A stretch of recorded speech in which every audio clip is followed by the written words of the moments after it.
Hey, welcome in. Today on our podcast, we'll talk about what Bobby Petrino had to say yesterday at his football news conference. Gave a lot of details about the Arkansas offense. Christina Long in studio to talk about that. Arkansas baseball also with a win over Arkansas State last night at Baum-Walker Stadium, 7-3. We'll discuss that game. And Anthony Kristensen's in studio to talk about Adou Thiero declaring for the NBA draft. All of that today on our podcast, but first, a word from Kendall King. At Kendall King, we're proud of over 4 decades of design. We're continuing the legacy of great creative design by combining our brands of Kendall King, Soapbox, and Shopcart. Together, these brands represent a new focus in marketing design, with individual attention to specific areas. Through our design expertise supported by a team of talented professionals, we showcase our best. We are Kendall King, we are Soapbox, we are Shopcart, we are design.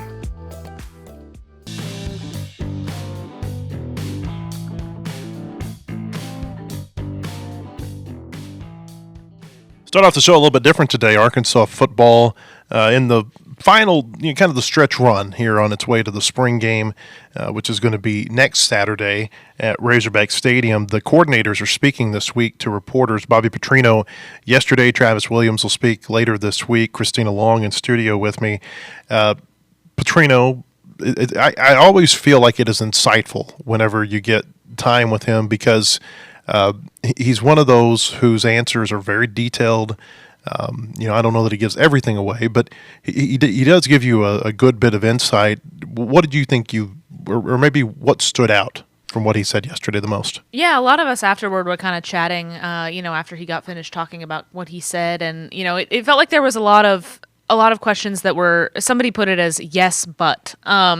So sometimes you'll ask him about how a guy's doing and he'll give you kind of the good. And then it's Dave Van Horn kind of does, somebody else on the beat drew that comparison, was like Dave Van Horn kind of does that sometimes where he'll answer your question, then he'll go, but also we need this person to do this, this, and this. And so there was a lot of that kind of thing, which I think makes sense. Like that's how a coach thinks. A coach is always thinking about what needs to change and what needs to be better and what needs to be different. And so I think that was a large takeaway. We talked a lot with him about the wide receivers because that's been such a large conversation this spring about, since they are all new for the most part, and there's some concern about the size aspect. It is a very different looking room than it was before and than it has been in a while.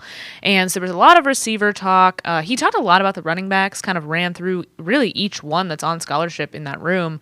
And Ethan Westerman wrote that up yesterday on our site. But talked a lot about he's really high on Mike Washington, the transfer, and so it's interesting. We met Mike last week. He spoke to reporters, and I'll be interested how much what the balance is between him and Braylon Russell and kind of how their roles shake out once the season actually starts, because he's really high on Mike Washington, and kind of all of the different skills that he brings. Talk to him about year 2 of Taylon Green. Talk to him about how much improvement has to be made from Taylon and how much of it is the people around him. And I think a lot of it is both. Petrino obviously is very concerned with Taylon as a quarterback guy. But I think we got a lot from him about kind of how this second year can help both of them and can kind of help the team as a whole. Because last year everything was new and it was new to everybody. And now it's a little bit different when you've got Taylon coming back and you can kind of try to refine some things. When you say he's concerned, you're not saying that he's concerned about anything I mean, he's like doing. That is a huge That's his focus for him. Yes, exactly. I just wanted to clarify. No, that you're right. Mind. Yes, concerned has many meanings. Yeah. He is primarily tasked with managing the quarterbacks there. So, he talked about some of the backup quarterbacks, which was interesting. They've got a couple of new guys there replacing Malachi Singleton. So, there was a lot of ground covered. I think we talked to him for about half an hour. This was the first time we'd talked to him since fall camp of last year. I mean, we get coordinators twice a year, and it's this week and once in fall camp. So it's, we have to kind of get in as much as we can with them when we have them. And I think, like you said, you always get a lot of insight from him. We've got several sound bites to play for you here. If you want to watch the entire Petrino video, you can find that on our Whole Hog Sports YouTube page. We'll start with just the offensive overview that he gave the players who have stood out to him in spring practice.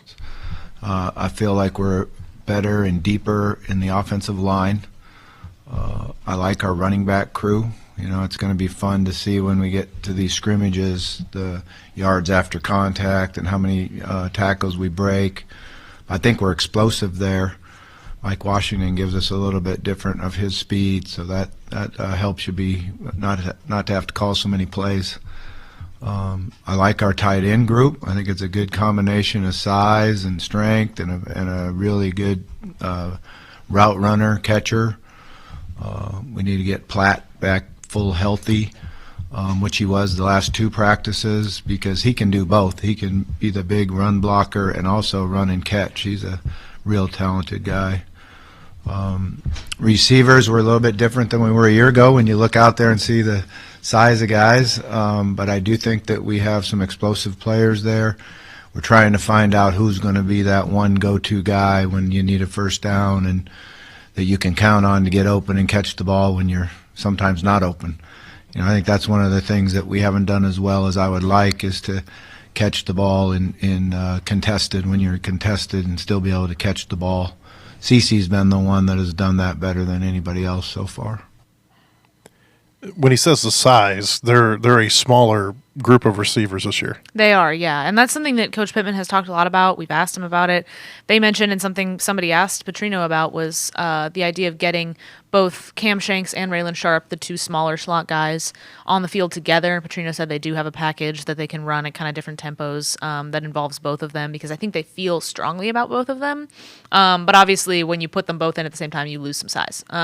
So you can only kind of use that in some specific situations. But we haven't seen that a ton in practice, so I'll be curious what that looks like. But yeah, I mean, it is a different room size-wise. You do not have...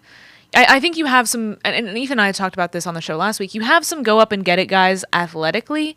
You don't have like a bigger body. You don't have somebody that's long and tall necessarily. You have athletes.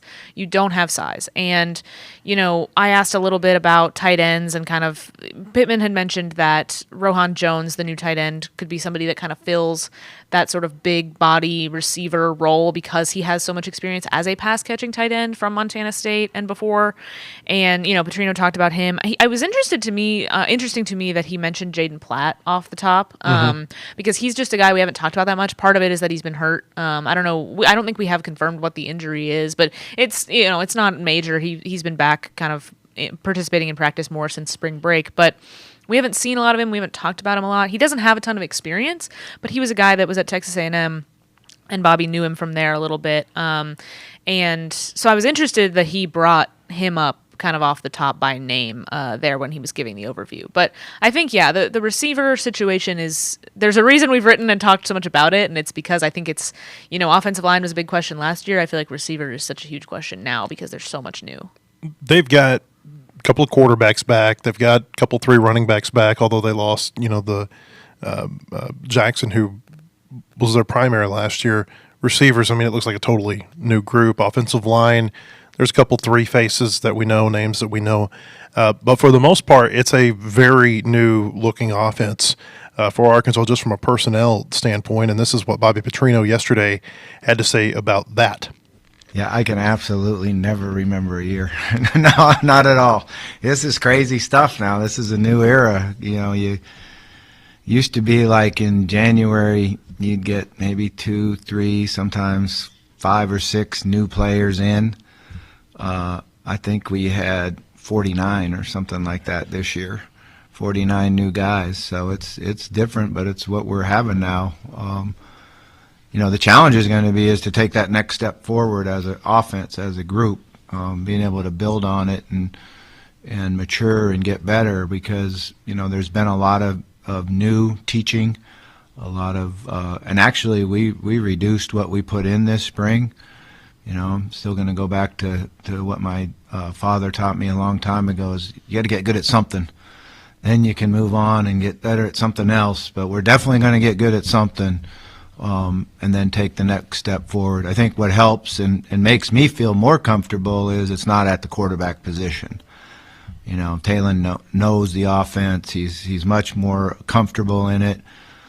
Last year, sometimes it was every day was a new day, you know, and new coverages, new blitzes, new this.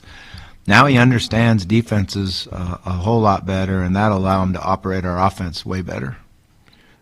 You know, I did chuckle a little bit whenever he said, I can't remember a time. You know, I mean, he doesn't stay places a lot of times from one year to the next. I think that he's had something like 20 jobs in 41 years. Wow. which is crazy to think about because he had a 4-year stint here as a head coach. I think he had a couple of 4-year stints at Louisville as a head coach. And so what that tells you is that there are a lot of 1-year go to the next job. But and he hasn't been on one team to the next. I think he was at Missouri State in 21, was at Missouri State again in 22, and this is the first time that he's been with the same team back-to-back seasons. But his point is well taken. I mean, you think to whenever he was a head coach, that was during the era where you recruited players and you expected them to be there for a certain amount of time. There might be some that didn't work out and they'd move on. But, for the most part, the guys that you recruited, you thought, hey, they'll be here for 3 years, 4 years, or you at least hope they will. This is just totally different now because you're just building a new roster every offseason. I don't know how many new players they have in total, but I would suspect that of 85 scholarship players, you're probably looking at over half of them were not here last year. Yeah.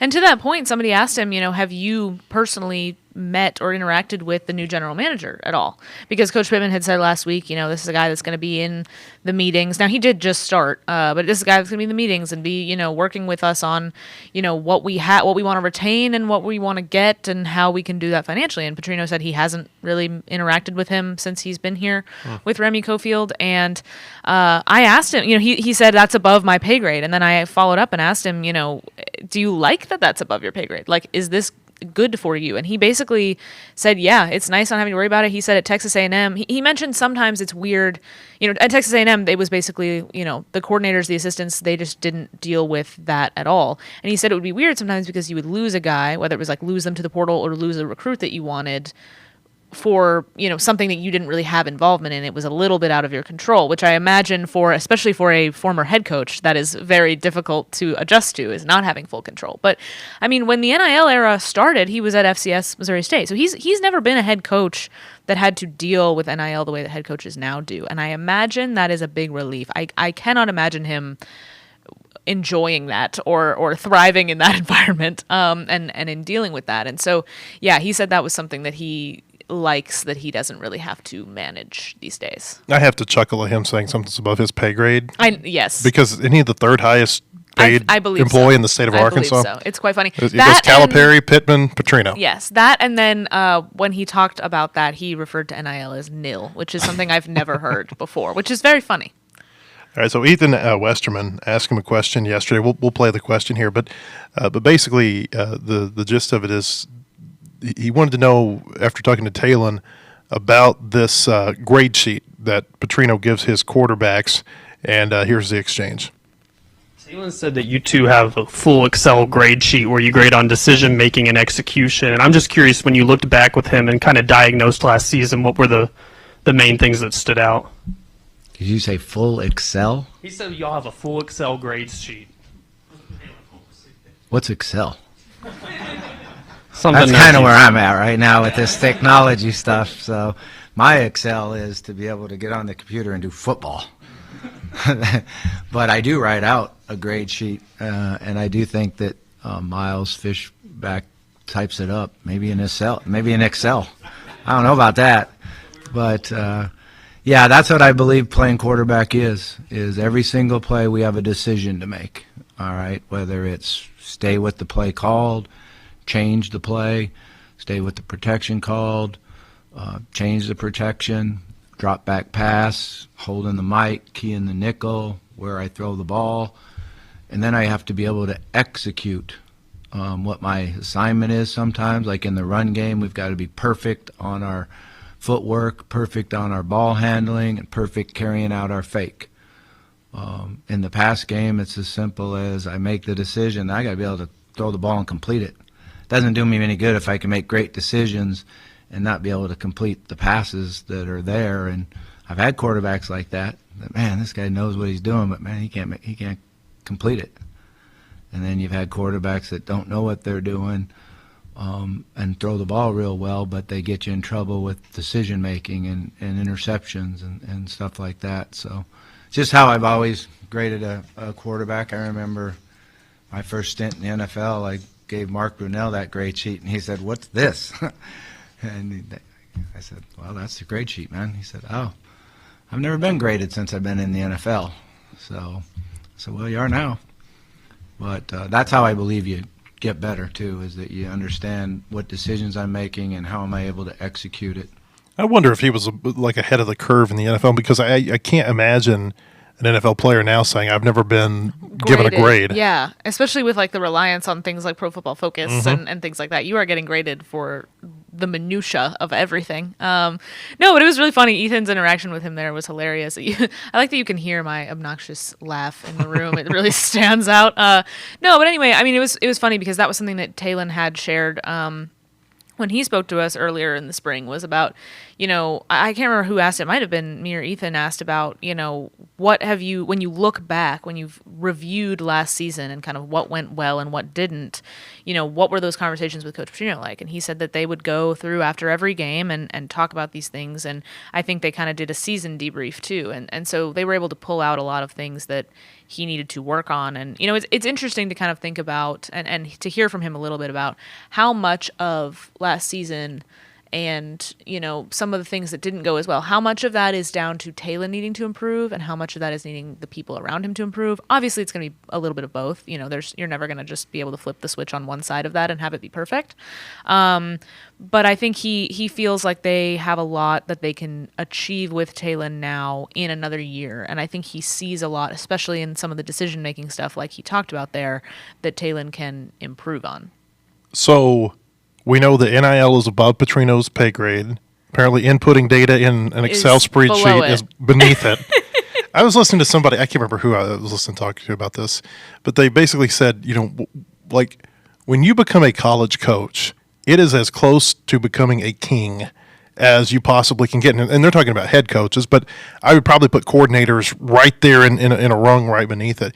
It was like, hey, I need laundry. I need Sonic. I need someone to pick up my kids. I mean, it's like with so much you snap a finger now, and with you get it done. How big these staffs are now and how many, analysts, assistant to whatever's, how many people there are on the staff. Yeah, you're overseeing a large operation. Well, and as this House settlement, and we'll talk more about the House settlement later and all the, not today, but on a different show.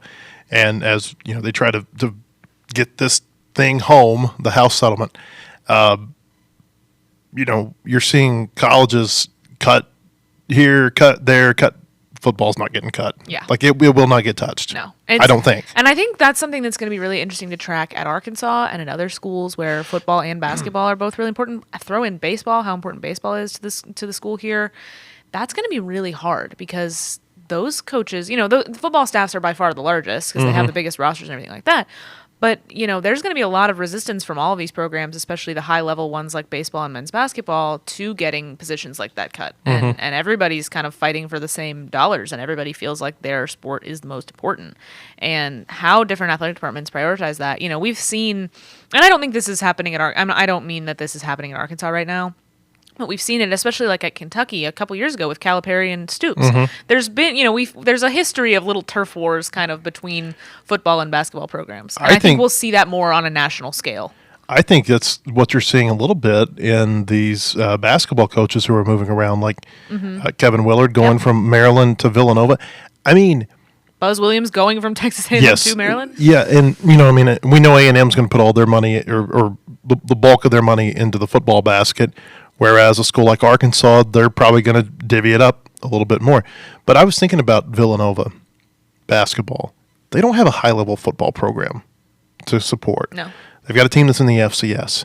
And so those teams, like a Villanova, like a Georgetown, a Marquette, where you don't have the football element like you have at some of the others, I feel like in Rev Share era, they're going to be able to totally push all of their chips in on basketball. And it makes me wonder, I don't know that the teams that spend the most are going to be the ones that win, but I think they're going to win at high level. And I'm talking about, I don't know if they're going to win the championship, but I think they're going to win at a high level, and they're going to put themselves in a good position to do that. And so it reminds me a little bit of track and field. In track and field, you've only got like 3 or 4 programs that try to be this great, hey, we're going to try to win in cross country, we're going to try to win indoors, we're going to try to win outdoors. But what you'll see more than anything is you'll see like Northern Arizona, they'll push all of their money in on distance runners, or Providence, I think they do this too. Maybe Villanova does too. But they're these the track coaches call them distance factories, and I think you're going to see that with some of these basketball schools. You're going to have some basketball factories because they don't have that football gorilla to try to feed. Yeah, a few of us were actually talking about this at spring practice yesterday, just chatting about the House settlement hearing that happened the other day, and we were talking about the idea of some of these Big East schools that either don't have football or football is not at all the priority. And I think one of the things that will be interesting to track there is the House settlement, the 20.5-ish million that schools have, that is not a requirement. That's a limit. So not every school is going to spend that much. And some of these Big East schools, they don't have that in the budget. Like schools like Arkansas, schools on this level are trying to find that in the budget. They don't have even close to that sometimes. And so they will be able to put more of the money they have available for that toward basketball, but it still might not be always as much as some other programs are willing to, because they won't necessarily be spending all the way up to that 20.5. I still think they'll be able to I think it'll be competitive for sure. They'll be able to outspend the teams that are trying to compete in big time football. Yeah. Because the basketball teams are going to get a cut, and it's going to be a generous cut. But I don't think it's going to be quite what the schools who don't have football have to deal with. We got one more Petrino soundbite here, by the way. He was asked about backup quarterbacks and talked a lot about Madden Iamaleava. Yeah, no question about it. I think the biggest thing that you have to do on a backup quarterback is really know what they can do. And then you limit what you practice, and you just try to get really good at what it is that you're good at. I thought that was the one thing that I knew last year is what Malachi's strengths were and what he was really good at and what he could excel at and make plays doing. And when he came in the game, that's all we did. So right now, we're giving him this whole offense, but we're trying to figure out, okay, this is what KJ is really good at. This is what Madden can do. Madden's a special talent now. He can really get the ball out of his hands. He sees stuff and has a great quick release. I know there's times when he drops back and he doesn't know what the play is, but somebody pops open and he can stick it and put it right on their hands. The last guy that I coached that did that a lot as a true freshman was Lamar Jackson. Where you don't see anything, but all of a sudden I throw a post for a touchdown and everyone's going, damn, how did he see that? It wasn't even in his progression. Now, we do need to get him to know the plays. There's no question about that. But that ability is something that, is hard to coach. And his vision is just something that's really good.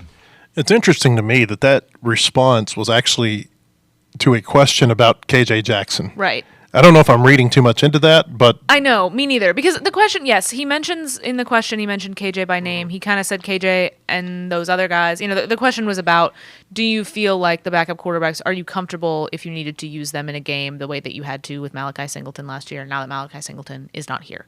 And he kind of took it and used it to talk about Madden, and Madden has been very impressive in practice. I mean, Petrino has really hit it on the head, obviously, in terms of when you watch him, the throws that he is making are so impressive, even if it's not necessarily what you expect or what the play is supposed to be or whatever. And that's to be expected with a freshman. And he mentions, of course, that, he needs to know the plays and we're going to get there. But he's just got here, But he has really stood out in terms of the arm talent and in terms of the types of throws that he is able to make. It's different than what they have, I feel like, with the other quarterbacks in that group. And the Lamar Jackson comp is so interesting. Now, he compares him to freshman Lamar Jackson, But that's so interesting because so often, sometimes you'll ask a coach, in any sport, who does this player you have remind you of from other, your coaching career? And a lot of times coaches don't like to draw up comparisons. They're hesitant to do that because, especially with somebody like Lamar Jackson, comparing, talk about setting the expectation high. But I do think it's interesting, and I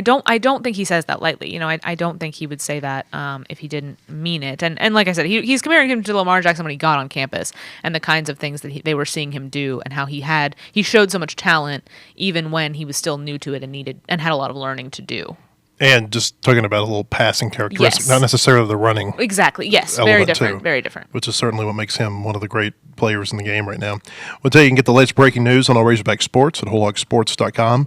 Most in-depth source for all Arkansas sports with analysis, latest in recruiting, unique stories on all your favorite teams. Subscribe today at wholehogsports.com. Razorback baseball beat Arkansas State last night 7-3 at Baum Walker Stadium. It was I don't know that it ever felt like Arkansas was going to lose the game, but you're into the fifth inning and you're down 2-1, and I'm sure the thought crossed a lot of people's mind of, hey, is this number one ranking? Is this something that's going to weigh on the Razorbacks? Is this a deal where they're getting Arkansas State's best shot because they're number one? I think more than anything else, Arkansas just had a bad night at the plate. Yeah, I think that's kind of the case too. And you and I talked about it, early in the game about they feel pretty confident that they have the firepower to get it back, and so they're not too worried sometimes with if a pitcher doesn't do as well, or they hit Tate McGuire pretty well early, and so but that wasn't like horribly concerning because you're pretty confident that Arkansas offense can get it going, and they did, but it was not what we've been accustomed to seeing. But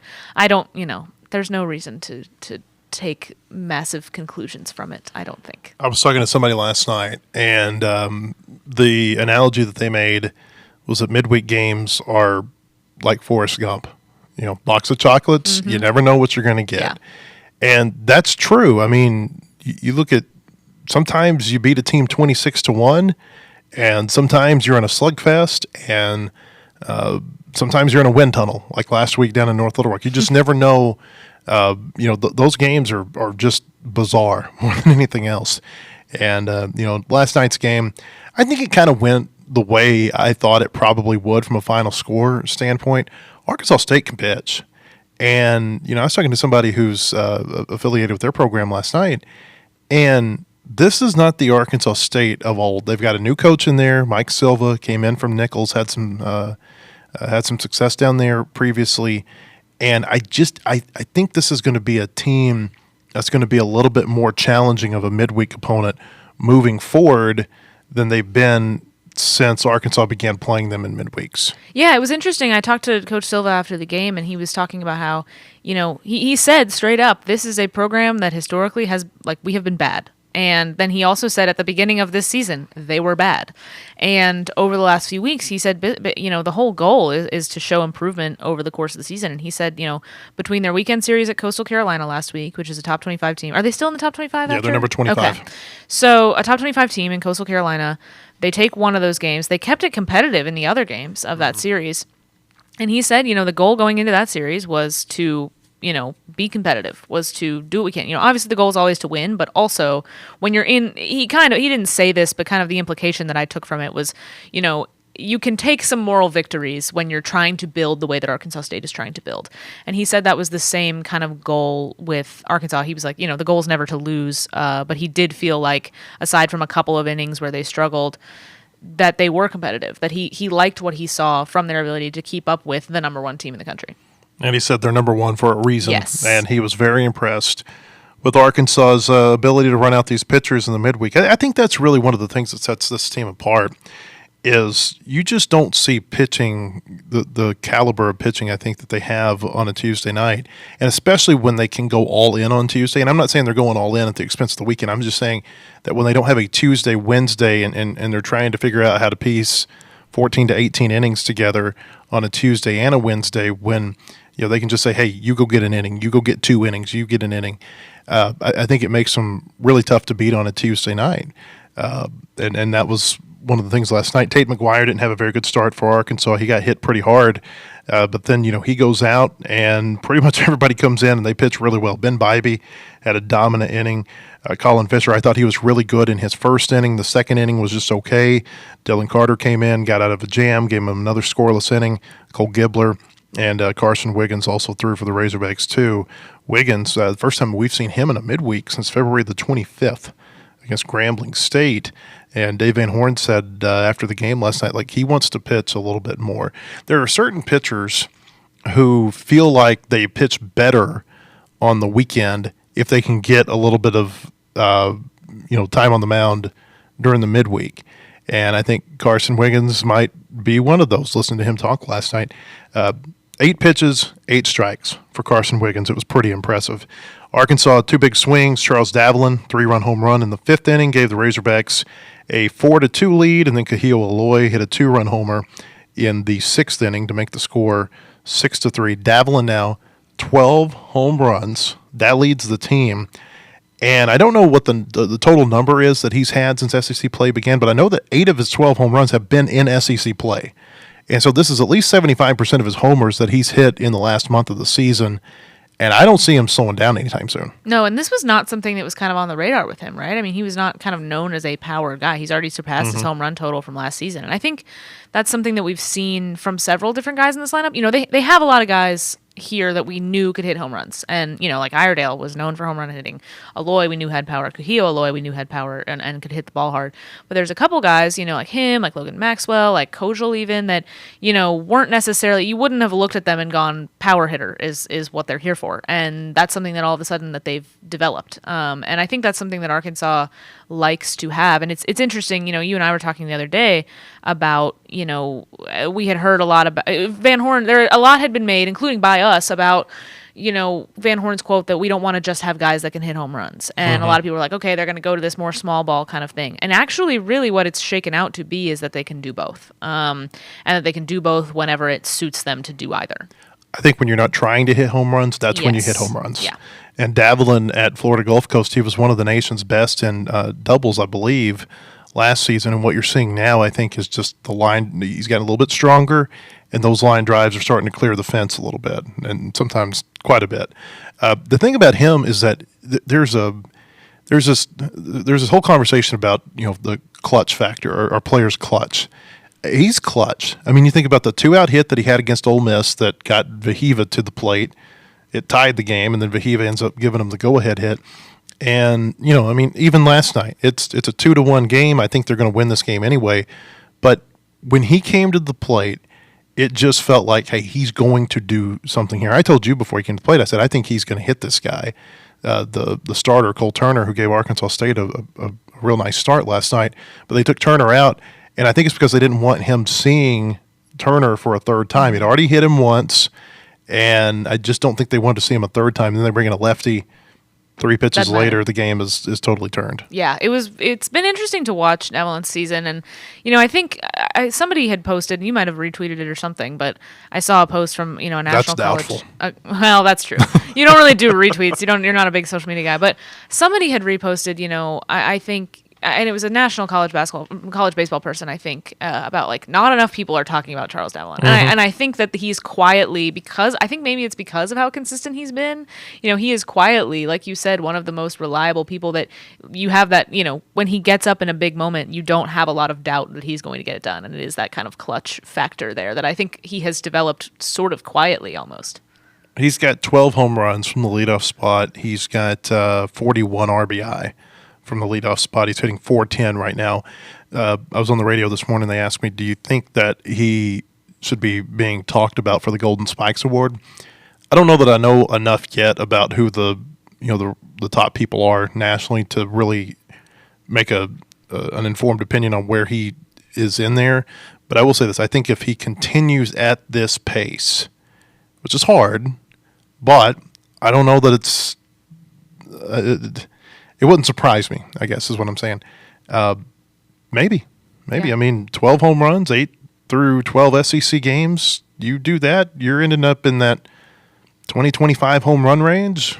That'll get you on the radar for some of these national awards. I think more importantly for Arkansas is that he just continues to set the tone for this offense at the leadoff spot. He's getting on base a ton. I mean, his on base percentage is .497. He's slugging .712. You're talking about over 1,200 OPS with this guy right now. If you can get that from your leadoff guy, that is really good for the entire offense, regardless of whether or not he's going to get All-America, All-Conference, any type of individual awards. He's playing winning baseball for the Razorbacks. Even last night from left field, he threw out a runner at third base. Just continues to make play after play, and very, very impressed with him. Dave Van Horn spoke after the game last night, and this is what he had to say about the Razorbacks' win. So that was really good. So, offensively, We did just enough. 5 of the runs were driven in with home runs, and I think both of them might have been with 2 outs. We struck out too much tonight, and give credit to Arkansas State. They pitched really well, and that's what they've been doing all year. They threw some of their weekend guys at us, threw their closer at us at the end, and a couple of guys that started a little bit, and that was interesting. But I was worried about today after the long day on Saturday, and then Sunday the long day, really just playing 2 games. Saturday we had to see if we were going to play, and we were a little lethargic, but I think we woke up just enough, and glad we got away with the win. It's always a concern this time of year, the midweek games between conference. It's you hope you can get a good start and get some good pitching, and the hitters do a good job. I mean, Bowles, here he goes again. You get him in there, he gets 2 more hits, and but we made some mistakes too. We threw to the wrong base twice, and from the outfield, and it's a little frustrating, but we'll work on that tomorrow. They're playing their 4th game in 4 days, and that may not sound like a whole lot to some people. You look at Major League Baseball, and they'll play 5, 6, 7 days in a row, whatever it is that they do. But that's what they are accustomed to. College players aren't necessarily accustomed to playing 4 in 4 days. And so in another part of that press conference last night, Van Horn said that maybe it's not so much physical as it is mental, like mental fatigue with the Razorbacks after just everything that happened during that Missouri series. One quick note, the pep band was at the game last night. I have never seen this. I've always thought that it would be kind of cool to have a band at a baseball game because it's outside. It's kind of like football. I mean, it's an SEC baseball weekend is like an SEC football weekend on a smaller scale. Yeah. But you got 5 figures of people. It's outdoors. It's there's a lot of pomp to it, and the band was interesting last night. Van Horn said he liked it. I thought it was kind of cool. It brought a different kind of energy to the stadium. I wonder if we're going to see that again down the line. I thought it was super cool. It was funny. My dad had texted me like a week or 2 ago that he had been watching, I think it was Florida State, and that Florida State had their band at a game, and he was, was wondering if I'd ever seen that, and I said no. And then I texted him last night. I was like, "Guess what's here? It's the band." And I thought it was cool that when Dave Van Horn sat down for his press conference, he started with the band was awesome, and he talked a little bit more about it later after a question about it. But yeah, I thought it was cool. I'm interested what it sounded like because they have microphones. They're playing it over the PA too, but it didn't seem as it's not as loud as like the regular music. So I was interested what it sounded like out in the hog pen or how much you could hear it. But we could hear them great, and it was cool having them out there. I think it was funny. I feel like when the first time they played, I was looking at the dugout, and some of the guys were turning around like, "Oh wait, what?" Because I don't think this? Van Horn said he didn't really know that it was happening, but that he really liked it. The reason they were there in the first place, Kelsey Musick, who's Arkansas's new women's basketball coach, she threw the first pitch at the game last night, and then before the game started, they had a meet and greet with her in the Hunt Center down the right field line, and there were band and cheer members who were at that, and I guess they just somehow said, "Hey, let's take the band over to the baseball game." So I'm interested to see if this sticks. Like, was this a one-time thing, or the other thing is on a midweek there are some chairs available. Yes. When Texas comes to town and Tennessee comes to town, It's different. there aren't going to be any chairs available. You know what I mean? So I guess maybe they could stick the band out in those bleachers that nobody sits out in the hog pen. Yeah. But this was interesting. I'm interested to see if this was a one-time thing or if it was if it's something that may happen again. Yeah, I can't imagine it becomes regular, but I do think it's something we could see a couple times, especially since Van Horn, they got Van Horn's blessing, which matters a lot. I think it'd be cool for like a Friday or a Saturday, Totally. big SEC weekend. Mm-hmm. We'll see if that happens. All right, Christina, appreciate you being here. When we come back, Anthony Kristensen's going to join us. We'll talk about Adou Thiero declaring for the NBA draft. Arkansas also in the final AP rankings that came out yesterday. We'll discuss that with Anthony in just a moment. But first, another word from Kendall King.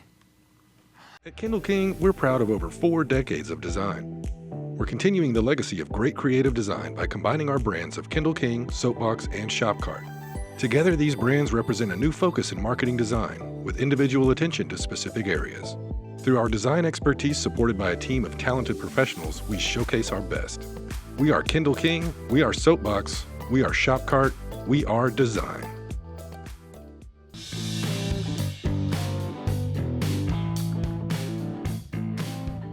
Hey, welcome back. We'll tell you about our friends at Bentonville Glass. They've been serving their community since 1971. Committed, professional, versatile. If you're looking for a quality leader in Northwest Arkansas, looking for skilled craftsmanship, look no further than Bentonville Glass for all your glass market needs with the highest quality products. You can come by and see them now at 507 South Main in Bentonville or online at bentonvilleglass.com. Adou Thiero says that he is entering the NBA draft. No real surprise, I don't think there. When John Calipari said at the end of the season that he thought a couple of players from this team would enter the draft, I think Adou Thiero and Boogie Fland were the two that we thought were most likely, and those are the two who have declared. Different mock drafts have them at different places, but there is some belief that Adou Thiero could be a first-round draft pick, a late first-round draft pick, certainly could be picked in the second round. I think it would be surprising, Anthony, if he was not taken in the draft. Yeah. I mean, I just think that he there's will be taken. I would there's be an shocked if he expectation of didn't. that. Yeah, I would be stunned if he wasn't taken at all. I think most mocks have him late first, early second, and this is the highest his draft stock has been. So I guess strike while the iron is hot and take advantage of that. And he had a really good season. Obviously, cut short because of his injury, but you could see the NBA potential there when he was healthy, right? And if he can add a more consistent jump shot, then he'll be more than ready for. Not that he's not already ready for the NBA, because I think he is, but he'll be more than ready for the NBA if he can just land a more consistent jump shot. And maybe that's just comes down to how they wanted him to play and stuff like that. But yeah, I would be stunned if he wasn't taken. Physically, he looks NBA ready. Oh, yeah. And he has since game one this year. Yes, absolutely. No, athletically, he's ready for it, and I think his game is ready for it as well. It'll be interesting to see how he does, and I'm sure he'll get a combine invitation and everything like that, so it'll be interesting to see how he does in those environments, see if he can boost his stock a little bit, and just to see how he does against the rest of those guys who are kind of in those similar positions of trying to boost their stock or go from early second round to late first round or late first round to earlier first round. I don't think anybody's thinking he's going to be a lottery pick, but maybe he impresses a ton in the combine and moves himself closer to that conversation. But yeah, physically he's absolutely ready for it. I think athletically he's ready for it, and I think his game is ready for it, to be fully honest. I'm not sure what exactly to expect from him at the next level just yet. I don't know if we're thinking, I think he'll be a contributor, absolutely, I think is the baseline. The great thing about the draft is that you only have to impress one team. Yeah. That's it. I mean, you only have to. 29 teams cannot like you, but if there's one that likes you, that's all that matters. Yeah. You get a shot. You just hope it's the Celtics you impress and not the Hornets. Sorry to my Hornet fans listening. I don't know how many Hornets fans are listening to this podcast. I don't know if it's a lot, but I'm sorry for. Although you can never tell. Here's what I've learned: you can never tell about pro sports fandom.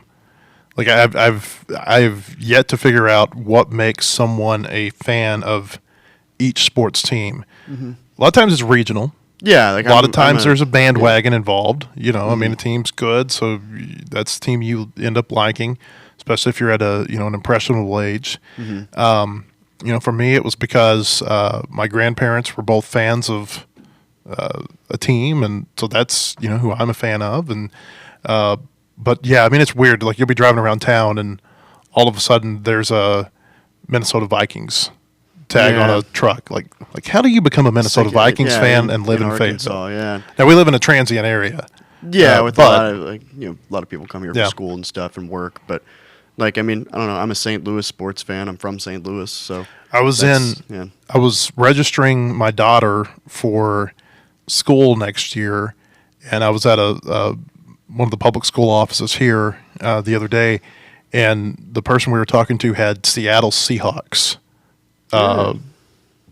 paraphernalia all over the office. And again, it's just like, how? like how does this happen? It fascinates me. Now, my NBA team is the Phoenix Suns.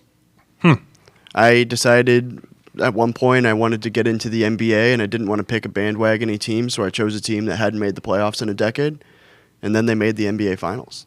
Not that long after that. I don't remember exactly how long it was, but it was afterward. Yeah. Okay, so back to Thiero. There are 7 players who have said, or put it this way, there are 7 players from this year's team who are not going to be back. At least 7 players.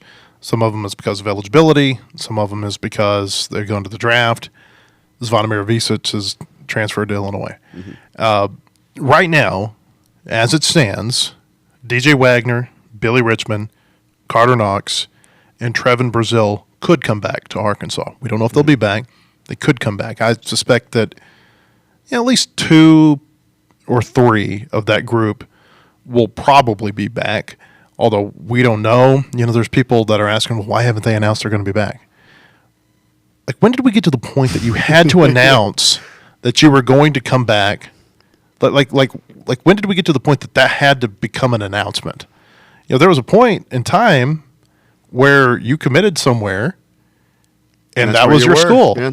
And, I don't think Corliss Williamson said after his freshman year, I'm coming back. I'm coming back for my sophomore year. Pat Bradley never did that. Joe Klein. And it's just, it's weird now that there's this expectation, because transferring is so prevalent, that you have to make an announcement that you're coming back, or people start to kind of freak out and hand wring. Yeah, it's just, I guess, the current landscape of it, which, we can argue all day about the health of, the sport of, guys jumping around all the time, 4 schools, 4 years, and whatever, and that stuff. Though, to be fair, I think, honestly, like, if you're, especially with the NIL kind of age we're in, I think, for the most part, it's probably in an athlete's best interest to at least test the waters and see what's out there, because for a lot of these guys, this is the most money they're ever going to make playing basketball. So why not at least just see what's out there and see if you can, take advantage of that? But I'm not sure, where exactly this goes, and this kind of goes into deeper conversations about contracts and collective bargaining and stuff like that I am not an expert on at this point in my life. So that is that, but it's certainly a different time, and that goes into, that's not even going into like transcripts and graduation and everything like that is hindered by transferring a ton. But yeah, I think it's very different. College sports need 2-way contracts. They need a contract that protects both sides, to where if a player says, hey, I know I've got another year left here at Arkansas, but I want to go, see what else is out there. Fine, you do that. You give us $100,000. We've made an investment in you, and we know you've got the money because we know what we just paid you. And so this is what it costs you to break that contract. Same thing goes the other way. Hey, we recruited you, and you are not what we thought you were going to be.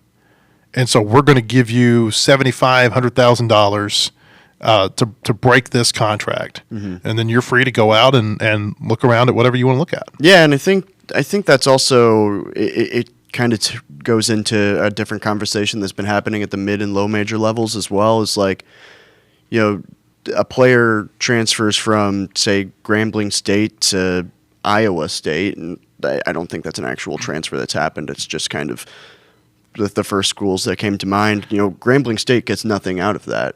So there's been the idea floated by some different coaches and people around that, like, what if Iowa State paid like a transfer fee for a player like that? It would help those schools a lot. It would help those schools a ton. Yeah, and it would be monumental for a school like, some of those low and mid-major schools that don't get the same funding as these power conference schools. But, would the power conference schools go along with that? And that's, kind of part of this whole strange equation. Colleges have to, and this is where you get down into the weeds. None of this, I don't think, can happen until one of 2 things happens. Number one, the courts force it, which is what pretty much, that's what has spurred every big change in college sports for the most part. Or the colleges voluntarily, and I don't think this is going to happen, acknowledge that players are employees. Yeah, no. So I would, seems like that's going to be a courts Yeah. a courts issue, which maybe that comes sooner or later. I'm not sure when to expect something like that, but it's a constantly changing landscape. Everything changes, it seems like, day to day. So it's an interesting period to be covering college athletics for sure. Arkansas number 20 in the final AP poll of the season, number 25 in the final coaches poll. Both of these came out yesterday after Florida won the national championship. Of course, Florida number 1, Houston number 2 in both polls. Duke and Auburn are 3 and 4 in both polls. It's always interesting to me how everybody just kind of like to a certain extent, and I want to talk to you about this because you vote in the AP poll. Mm-hmm. To a certain extent, everybody just kind of goes along with what happened in the NCAA tournament. Mm-hmm. And then I don't know where the cutoff is. Like, is it the Elite Eight? Is it the Sweet 16? What is it to where, okay, now we start to kind of analyze the entire body of work, not just what happened at the NCAA tournament. Yeah, so, I mean, for this year, I don't think, and I think both polls kind of showed that, I don't think you could have a different top 4 than Florida, Houston, Duke, and Auburn, just because of how dominant those teams were. They were the top 4 when the NCAA tournament began. Yes. So, yeah, I mean, this absolutely. is pretty. So it was very much in that. Then you get to like the next group. So like I did end up putting the other Elite 8 teams in the next 8, not necessarily because I was like, oh, I've got to follow the way the tournament went, but like, let's see, who made the Elite 8 a couple years ago that wasn't supposed to? Like if a Cinderella team makes the Elite 8, Arkansas's made the Elite 8 before when they weren't supposed to. Yes, yeah, and I now that's a different conversation. But say like a Cinderella team, like a 13 seed makes the Elite 8, like are you going to rank that team 8th in the country in your final poll? I don't think I would, just because I do kind of take into consideration the full body of work. So that's kind of where I land on that, and like I didn't have all of the Sweet 16 in my top 16. Like I kind of changed some stuff up there, but that's just kind of where I land on it. But I mean, obviously the tournament is what you play for. That's why you play the whole season is for the tournament. So I don't disrespect anybody who kind of goes round by round and ranks them that way. Kind of interesting to me, some of the teams that are ranked ahead of Arkansas are teams the Razorbacks beat this year. You got Kentucky at 12, St. John's at 11.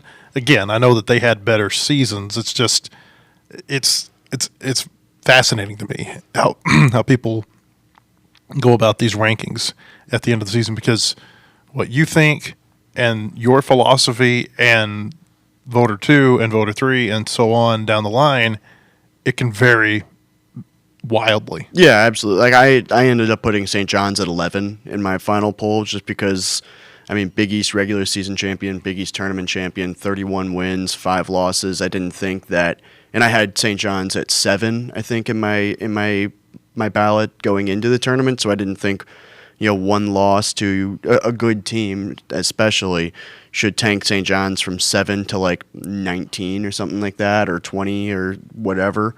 Just because, I mean, 31 wins in a power conference isn't exactly an easy thing to do. Mm-hmm. And, like, I mean, that's a spectacular season. So I kept St. John's, at 11, but I also, like, let's see, Iowa State kind of got beat pretty bad in the second round, I think. Kept Iowa State at 17 just because I thought the season Iowa State had was better than some of the teams I had below Iowa State. So it is interesting, and I don't know. I find it fun. I like it. 8 SEC teams in the final poll, and I mean the strength of the conference I think is reflected in the top 6. You got Florida 1, Auburn 4, Tennessee 5, Alabama 6. The rest of the SEC ranked in the final poll. Kentucky is number 12, Ole Miss number 18, Texas A&M number 19, Arkansas number 20. So the Razorbacks finish in the AP poll, the final AP poll this year. The AP poll, for people who don't know this, they changed how they do their polling a couple of years ago. Previously, the AP did not release a poll after the national championship game. The AP believed that the final poll was the team that was the best at the end of the regular season. That was going to be the number 1 team. And then the coaches poll, they did release a poll after the championship game. I don't know what changed, but beginning last year when UConn won for the second time, the AP began voting for the top 25 after the championship game in basketball, which falls in line with what the AP does in college football. It's interesting because the AP has for a long time voted for a final poll after the football playoff or BCS or whatever the format of the time was. They would vote after that ended, but they would not vote after the NCAA basketball tournament ended. So a little bit of a change. So when you look at Arkansas's final rankings in the AP from year to year, it can change a little bit just because the philosophy was different. 23 Arkansas team, they were not ranked in the final AP poll, but that team made the Sweet 16, and so the coaches ranked them at the end of the year. And so that's where you can find a little bit of variation there. Mm-hmm. Yeah, and I don't know if they just want continuity. I don't know. This is my first kind of half season on the AP poll, so I don't know how exactly that decision is made or how that went, but I don't know. I have fun filling out a ballot. I like looking at all the different teams, so I'm not going to complain about it. I had fun with it, so yeah. So Arkansas ranked number 20 in the final AP poll, number 25 in the final coaches poll. They're ranked 16 in the preseason. Mm-hmm. Might be a discussion for a different day. Like is this a finish that people would have been happy with had you told them that at the beginning of the season? I think they're certainly happy with it with the valley that they went through in January. Yeah. So they finished number 20 in this final AP poll. Anthony, we appreciate you being here. We also appreciate our viewers, our listeners being here. We'll be back with another podcast tomorrow. Bubba Carpenter going to be in studio here. We'll talk Razorback baseball ahead of a big series this weekend. Number 1 Razorbacks at number 6 Georgia. Hope that you'll tune in to hear Bubba's thoughts. Until then, hope that we see you at our website, wholehogsports.com. Have a great day, everybody.